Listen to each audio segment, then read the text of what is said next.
Hello दोस्तों, नमस्कार। Current affairs पाठशाला में आपका हार्दिक स्वागत है।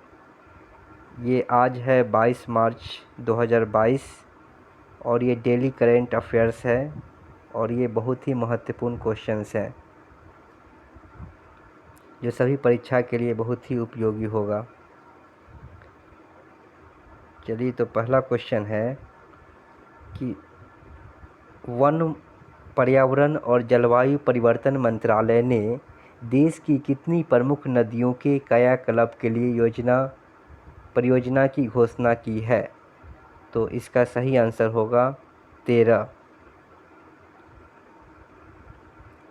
केंद्र सरकार ने 13 प्रमुख नदियों को यानी वन लगाकर फिर से जीवित करने की योजना बनाई है।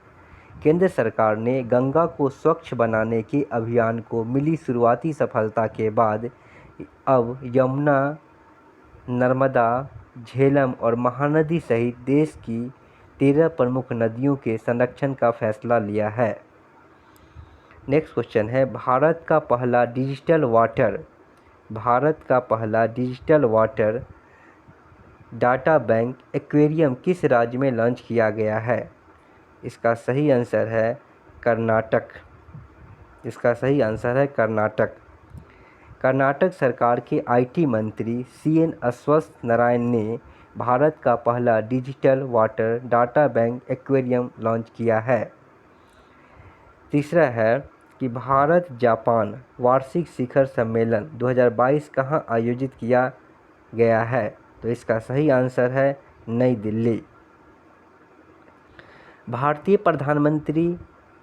प्रधानमंत्री नरेंद्र मोदी और जापानी समकक्ष फूमियो किशिदा ने भारत जापान वार्षिक शिखर सम्मेलन 2022 के दौरान नई दिल्ली में बातचीत की। जापानी सरकार के प्रमुख के रूप में जापान के प्रधानमंत्री फूमियो किशिदा का भारत की ये पहली यात्रा थी। नेक्स्ट है कि भारत के किस अंतर्राष्ट्रीय निकाय में जैविक और विषैले हथियार सम्मेलन की वकालत की है? तो इसका सही आंसर है संयुक्त राष्ट्र सुरक्षा परिषद।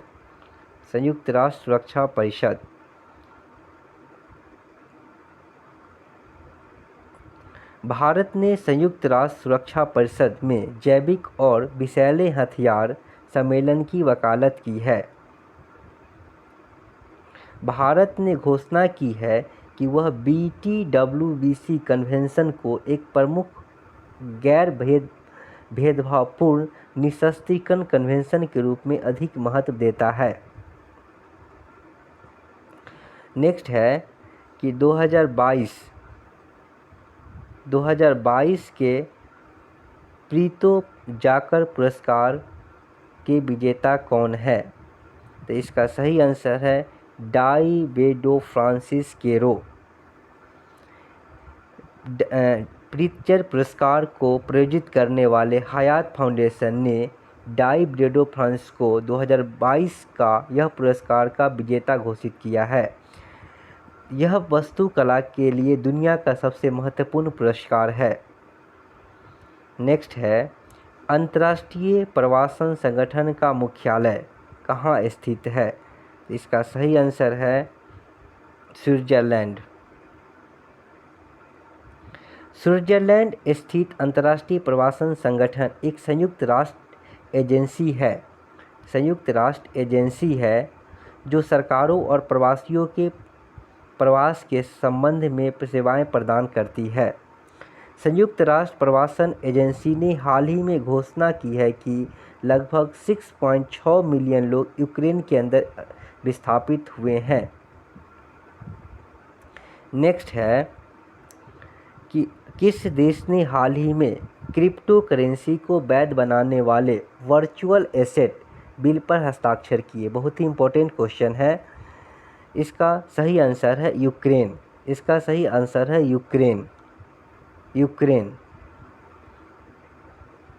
यूक्रेन के राष्ट्रपति वोलोडिमिर जेलेंस्की ने क्रिप्टो करेंसी को वैध बनाने वाले वर्चुअल एसेट बिल पर हस्ताक्षर किए हैं। नेक्स्ट है जैव विविधता पर सम्मेलन की 2022 की बैठक का मेज़बान कौन सा शहर है? तो इसका सही आंसर होगा जिनेवा। जिनेवा में जैव विविधता पर कन्वेंशन की बैठक में 190 देशों के प्रतिनिधियों ने जैव विविधता के नुकसान को रोकने के लिए यह योजना पर चर्चा की है।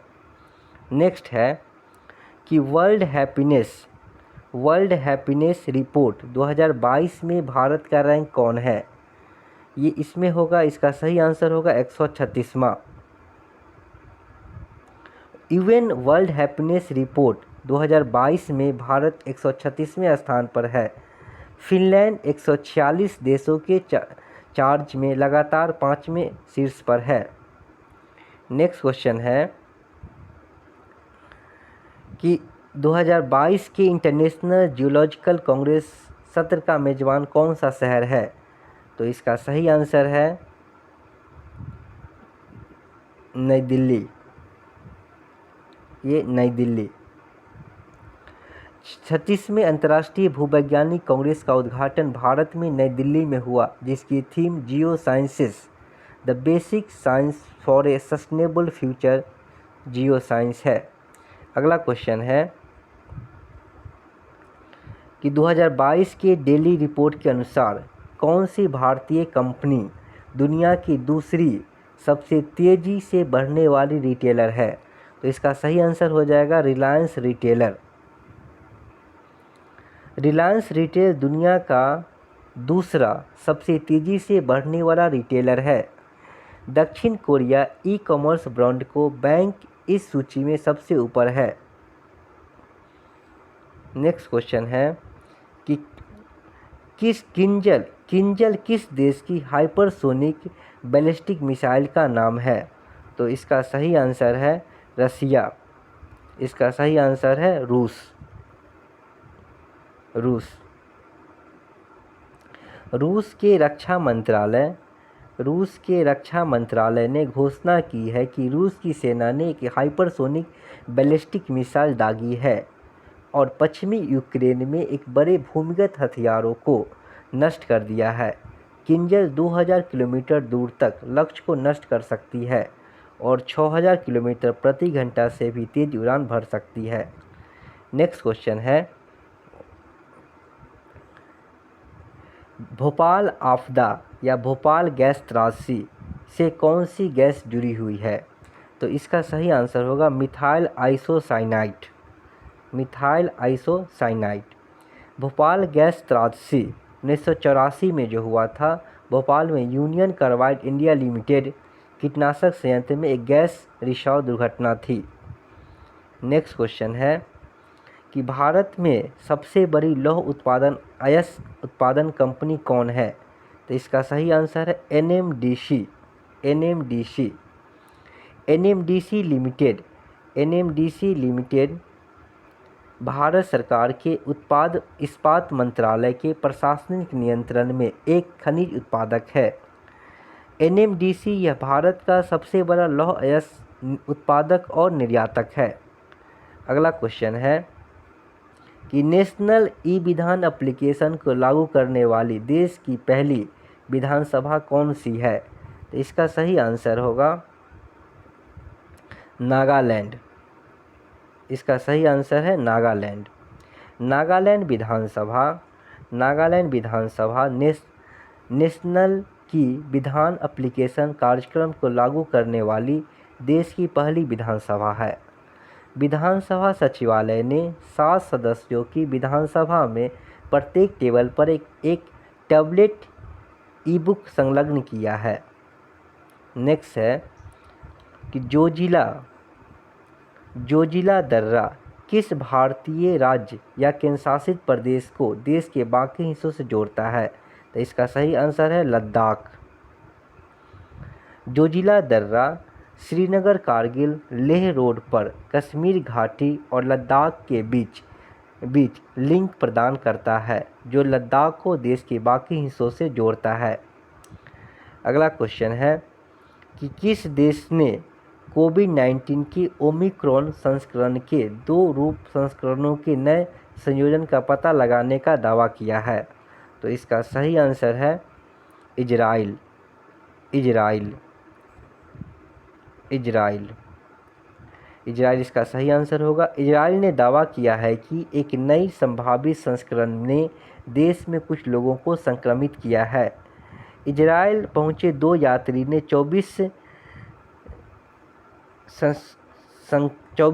2 यात्री में से 24 इजराइल पहुंचे 2 यात्री संक्रमित पाए गए थे।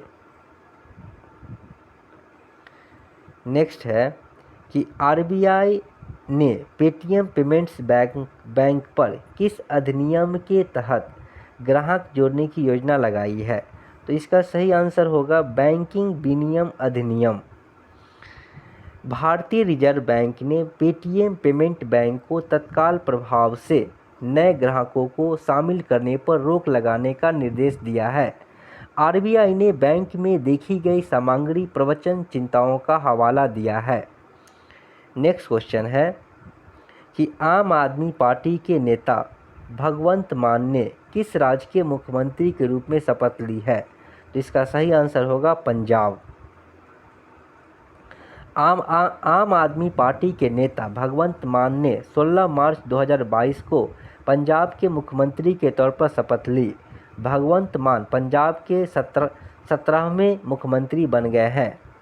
नेक्स्ट क्वेश्चन है कि केंद्र सरकार ने एक बड़ा फैसला लेते हुए हाल ही में मार्च 2020 से निलंबित 5 वर्षीय पर्यटक वीज़ा कितने देशों के नागरिकों हेतु तत्काल प्रभाव से बाहर कर दिया है? इसका सही आंसर होगा 156 देशों। केंद्र सरकार ने एक बड़ा फैसला लेते हुए हाल ही में मार्च 2022 से निलंबित 5 वर्षीय पर्यटक वीज़ा 156 देशों के नागरिकों हेतु तत्काल प्रभाव से बहाल कर दिया है। सरकार ने देश में सोना की स्थिति में सुधार को देखते हुए वीज़ा और यात्रा प्रतिबंध में ढील पर विचार करने का यह कदम उठाया है। नेक्स्ट है कि ऑस्ट्रेलिया और किस देश ने 7 साल से अधिक समय पहले पूर्वी यूक्रेन में मलेशिया एयरलाइंस के विमान MH17 को मार गिराने में रूस की कथित भूमिका को लेकर रूस के खिलाफ कानूनी कार्रवाई करने का फैसला किया है? तो इसका सही आंसर है नीदरलैंड। अब कुछ फैक्ट्स है दोस्तों। इसमें है कि नौसेना के प्रमुख कौन है? तो नौसेना के जो 25वें प्रमुख हैं अभी R हरि कुमार हैं, जो परीक्षा के व्यू से बहुत ही इम्पोर्टेंट है। दूसरा है कि CISF के महानिदेशक, तो CISF के जो महानिदेशक हैं सिलवर्धन सिंह हैं। फिक्की के अध्यक्ष, तो फिक्की के जो अध्यक्ष है वर्तमान में संजीव मेहता हैं। भारतीय वायुसेना के प्रमुख ये है एयर मार्शल विवेक राम चौधरी। फिक्की के महानिदेशक हैं अभी अरुण चावला हैं। NHAI के अध्यक्ष अभी अलका अध्याय हैं और CRPF के महानिदेशक अभी अतुल करवाल हैं। CBDT के चेयरमैन JB मोहपात्रा हैं। BRO यानी सीमा सुरक्षा बल के महानिदेशक अभी पंकज कुमार सिंह हैं। सोमनाथ मंदिर के ट्रस्ट हमारे प्राइम मिनिस्टर नरेंद्र मोदी हैं। LIC के MD BC पटनायक है और LIC के अध्यक्ष MR कुमार है। ये सब परीक्षा के पॉइंट ऑफ व्यू से बहुत ही महत्वपूर्ण फैक्ट हैं जो किसी भी परीक्षा में ज़रूर देखे जाते हैं। दोस्तों यदि ये मेरा कंटेंट अच्छा लगे तो इसको लाइक ज़रूर करें एंड सब्सक्राइब ज़रूर करें ताकि हम इससे अच्छा कंटेंट आप लोगों को प्रोवाइड कर सकें। धन्यवाद।